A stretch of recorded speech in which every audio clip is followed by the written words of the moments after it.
Somaliland maalimahan waxaa si weyn loo hadalhayay dood uu qabtay telefishinka Universal qaybtiisa Hargeysa oo dabcan baraha bulshadana dood badan ka dhalisay culimo badan ay si weyn uga hadleen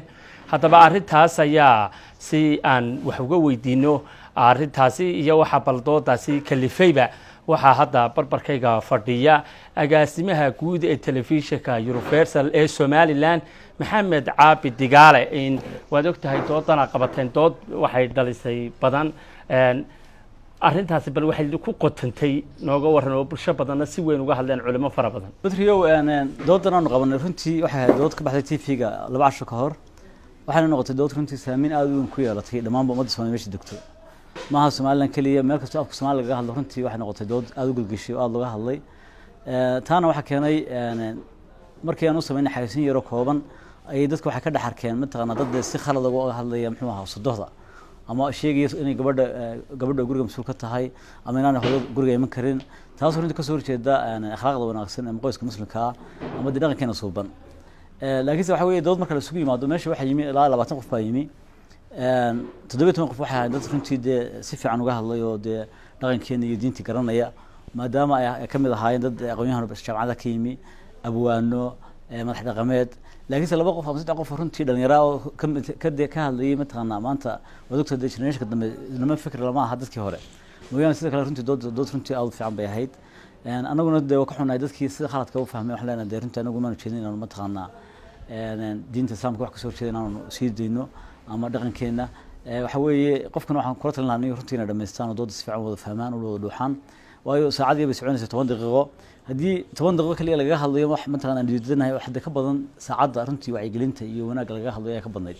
marka runtii anigu waxaan u arkaa dood runtii saa u dhacday tagalaan ku dareeynaa waxa weeye doodahan waxaan imikaana bilowno maahay ilaa 10 sano soo wadnay doodahan muxuu ahaa Universal TV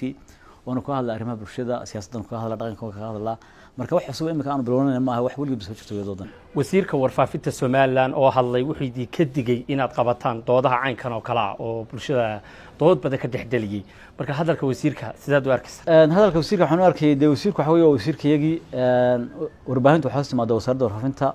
isaga ayaa minister noo isaga wasiir noo hadiina laga cawdo ama hadii aan qalad sameeyna xaq uu noogu leeyahay mataqaana inuu la hadlo inuu wax noo sheego waxaan jecelahay runtii inaan mataqaana amarka wasiirka aan qaadano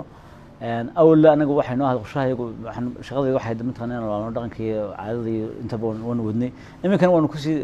waanu sii taxadireynaa mataqaana runtii waxaan soo inahay bulshada dhibaato u keenaysa waan ku fajignaana insha Allah dala ka dhigo culimo badan ayaa doodiina si weyn uga hadlay culimada sideed u arkaysay hadalkooda shalayto meel badan ma laga hadlay muxuu ahaa dooda oo waliba culimada masaajidda ugu badnaayeen qubadoodan ku soo qaateen horta culimada waxaan leeyahay waxaan la gudboon dhamaantiin hadii wax la jireen saxno taladina waa qaadanayna waa soo jeednaa waadna ku mahadsantiin mataqaana hadii wixii jireen aan nagala hadashaan waxaan leenahay culimada anagu mar walba waxaan u taaganahay muxuu ahaa wixii dhiirigelinaya xeerarka islaamka iyo dhaqankeena suuban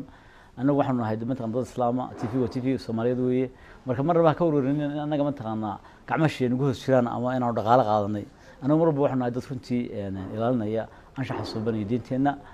hadii wax soo jiraan runtii waa la heli karaa waa la soo hadli karaa wana u kaansanayna mataqaana culimada iyo qof kasta doonaya mataqaana runtii inuu arinta kala hadlo doodani waxa la leeyahay macala diinta islaamka oo ka hor imanaysay qaabkeeda iyo dhaqanka looga hadlay marka raali gelin ma siinaysa bulshada bariyo marka leeyahay diinta ka soo horjeeda dhaqanka waxa weeye ummad dhan oo mataqaana qof ama laba ay arinta si kale uga hadashay inta kale oo tolna qiimeey runtii ahayd si fiican loo dhageysto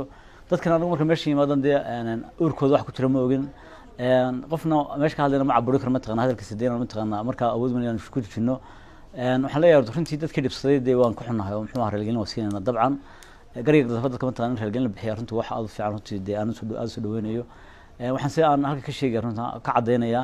in aanu taxadir badan sameyn doono mataqaana mustaqbalka soo socda wixii mataqaana isleena xasaasiyad bi keenayaan ama dhaqanka diinta dadka runtii ay dhibaato keenayaan aad baan uga taxadiri doonaa insha Allah doodahana waan wadi doonaa waayo caalamku wuxuu leeyahay dad cilmi baarayaal ah oo dhibaatooyinka dadka baara oo muxuu ahaa